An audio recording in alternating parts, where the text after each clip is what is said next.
Merci de nous faire confiance sur New World TV, les télévisions qui vous transforment. C'est l'heure de décryptage. Nous recevons Mamadou Diouf. Avec lui, nous allons parler du Soudan. Le Premier ministre Abdallah Hamdok retrouve son poste après un accord avec les militaires au pouvoir. Mamadou Diouf, bonjour, vous allez bien? Bonjour Michel, je me porte très bien. Abdallah Hamdok, écarté lors du putsch du 25 octobre, est redevenu Premier ministre du Soudan au terme d'un accord signé dimanche avec le général Abdel Fattah al-Burhan.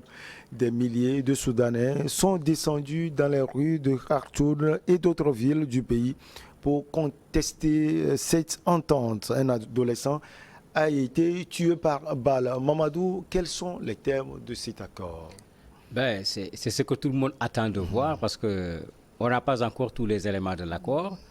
Ce qui est sûr, c'est que quand Abdallah Hamdok a pris la parole, il a dit que l'accord va permettre de reprendre le processus de démocratisation à travers la transition et qu'on va respecter les accords qui avaient été signés en 2019, c'est-à-dire un partage du pouvoir entre les militaires et les civils.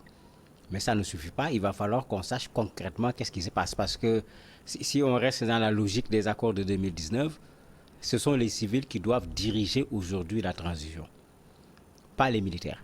Puisque les militaires ont déjà pris la moitié de la transition, l'autre moitié, c'est les civils qui doivent diriger la transition. Et tout le monde se rappelle les déclarations du général Burhan pour pouvoir écarter les civils.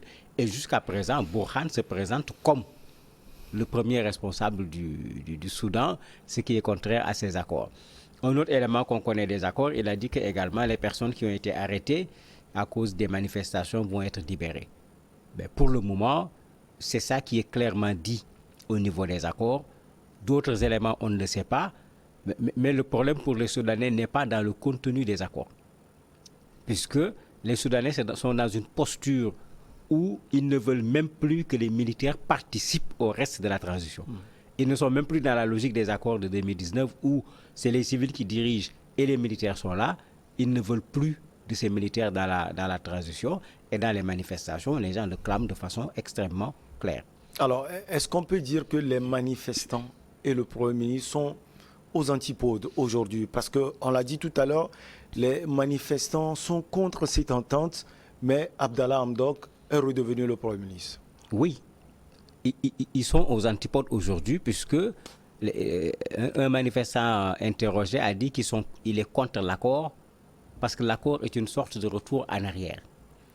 Puisque comme j'ai dit tout à l'heure, eux ce qu'ils réclament aujourd'hui c'est que les militaires retournent aux casernes, un point, un trait. Hamdok est considéré comme un traître. Certains l'ont dit clairement. D'habitude, dans les manifestations, on voyait les Soudanais sortir avec son portrait sous la forme d'une photo, puisqu'il a participé à la résistance. Les militaires avaient déjà voulu signer avec lui un accord. Il a refusé. Avant qu'on ne le démette, ils ont voulu faire passer un accord. Il avait refusé. Les populations ont cru en lui et les gens sont sortis. Et on le lui reproche aujourd'hui en lui disant mais c'est pas après des dizaines de morts qu'il va falloir faire machine arrière devant les militaires. Et dans les manifestations, contrairement à ce qu'on voyait, les gens sont sortis avec des photos du Premier ministre, non pas pour les brandir comme quelqu'un qui est un leader, mais pour déchirer ces photos, pour montrer leur désaccord, pour ne pas dire leur divorce avec le Premier ministre pour ce qui est de l'accord qu'il vient de signer avec les militaires. Alors, qu'est-ce qui explique aujourd'hui cette position du Premier ministre Abdallah Hamdok? Il veut débloquer peut-être la situation. Les manifestants, Mamadou, eux, ne vont pas comprendre cette position. Oui, les manifestants n'ont pas compris la position. Hamdok ne s'est pas encore prononcé largement sur la question. Mais il a quand même dit qu'il faut arrêter l'effusion de sang. Donc pour lui, il y a déjà peut-être trop de morts, trop de blessés. Il faut arrêter, c'est ce qu'il a dit. L'autre élément qu'il a dit, il a reconnu la capacité de résistance du peuple soudanais, son esprit de sacrifice et tout. Mais pour lui, malgré tous ces éléments, ce sont ces mots, il faut mettre fin au bain de sang. Le problème maintenant, c'est Hamdok a négocié avec le général Al-Burhan individuellement, ou bien il a négocié avec le général Al-Burhan après s'être concerté avec ceux qui l'ont amené au pouvoir. Parce qu'il ne faut pas qu'on oublie que quand le régime est tombé, c'est ce groupe qui est devenu le Fonds pour la liberté et le changement qui a fait le travail pour qu'on mette des civils, qui a fait pression sur le choix du Premier ministre, etc. Mais est-ce qu'il s'est concerté avec ces gens?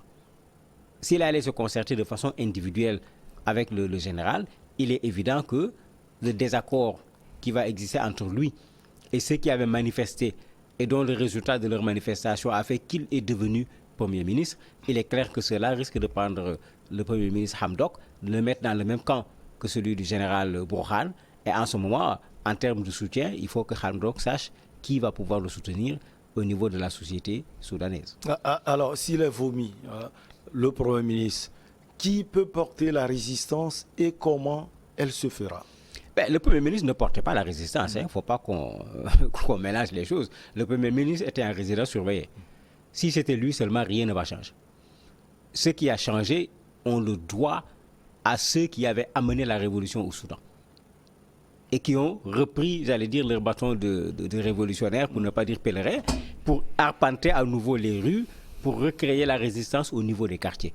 Si c'était le refus du Premier ministre seulement, on ne serait pas du tout là. Parce qu'aujourd'hui, les militaires sont en train de reculer. Clairement, puisqu'ils se sont rendus compte qu'ils ne sont pas capables de contraindre cette population à accepter cette forfaiture sous la forme d'un coup d'État qui ne dit pas son nom. Bien sûr, il y a également la pression internationale, mais c'est surtout la pression intérieure parce que dans ce Soudan déjà très difficile économiquement, socialement, la façon dont les gens bloquent le pays, mais même si tu es président d'un tel pays, je ne vois pas ta présidence va servir à quoi. Au contraire, tu seras là pour gérer ta propre souffrance, la souffrance des populations et des dénonciations également du matin au soir. Les militaires l'ont compris, ils ont reculé. Donc il ne faut pas qu'on se trompe. Hamdok a fait partie de la résistance, c'est vrai, en refusant au départ l'accord que les militaires lui proposaient. Mais si les militaires ont reculé, ce n'est pas à cause de Hamdok, c'est à cause du Fonds pour la liberté et le changement surtout. Parlant de manifestations, elles continuent. Alors Mamadou, jusqu'où elles iront? Si on s'en tient à ce que les manifestants disent, c'est jusqu'à ce que les militaires quittent le pouvoir. Puisqu'ils disent actuellement que c'est trop tard. Parce que dans un premier temps, les manifestations avaient pour but de dire aux militaires, on a fait la moitié de la transition. L'accord voulait que la moitié de la transition, la première moitié est dirigée par les militaires, la seconde moitié est dirigée par les civils. Et les militaires n'ont rien voulu comprendre, ils ont fait un coup d'État et au départ, quand vous entendez Burhan a fait le coup d'État en mettant de côté la transition, en décidant que les militaires vont diriger le reste de la transition. Parce que c'était ça le départ. Aujourd'hui, ils sont prêts encore à repartager le pouvoir. Mais les populations ne sont plus dans la posture de départ qui demandait qu'on rende le pouvoir aux civils dans le cadre de la transition. Ils veulent maintenant que les militaires quittent le pouvoir et que ce soit les civils qui font la transition sans les militaires. Et dans les manifestations, c'est extrêmement clair. Ils les considèrent comme des traîtres, puisqu'ils ont signé un accord avec eux, ils ne l'ont pas respecté. Ils les considèrent comme des criminels, ils le disent clairement, en rappelant qu'il y a pratiquement une quarantaine de morts depuis ce coup d'État. Et comme le dit le Front pour la liberté et le changement, il n'est question ni de partenariat, ni de discussion avec les militaires. C'est-à-dire qu'on ne va pas travailler avec eux, on ne va pas discuter avec eux, ce qu'on veut, c'est qu'ils quittent. Donc la position est devenue beaucoup plus radicale que la position qui était là avant le coup d'État, quand les populations manifestaient. La position radicale des manifestants, position aussi, si on peut le dire, radicale des poutistes. Oui, bon, ils ont reculé quand même.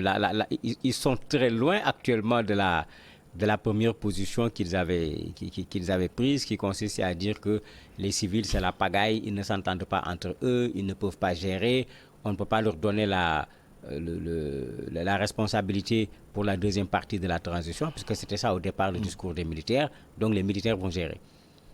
Avec la pression internationale, mais surtout avec la pression intérieure, ils ont dû revoir leur position et on a vu la foule demander le retour de Hamdok.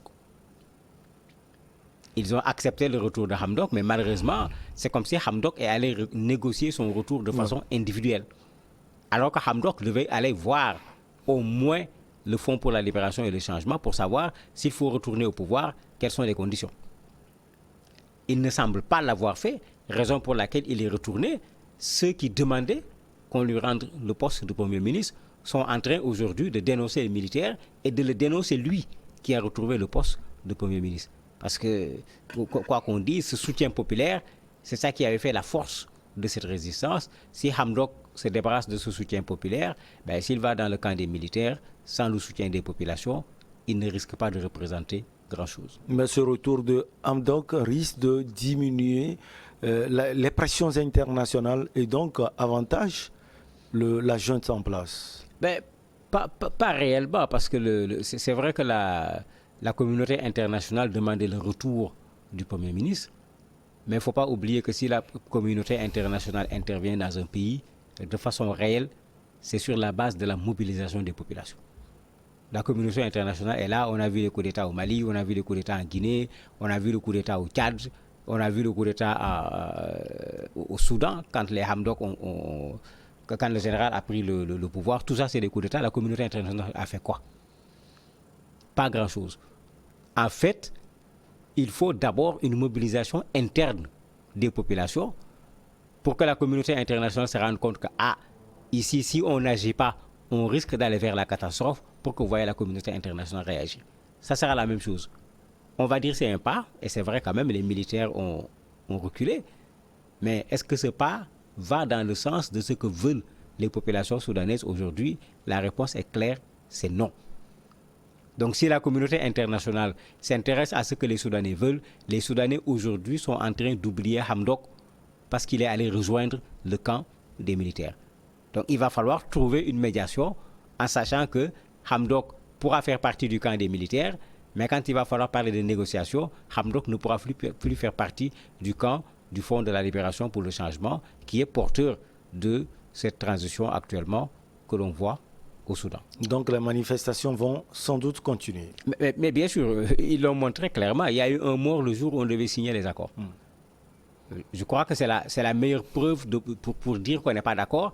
Les gens n'ont même pas attendu la signature. Pendant la cérémonie où on devait signer, les gens sont venus manifester au palais pour montrer leur désaccord, ce qui veut dire que très certainement, les manifestations vont continuer. Infini merci à vous, Mamadou Diouf. On marque une petite pause et on reçoit l'invité du jour.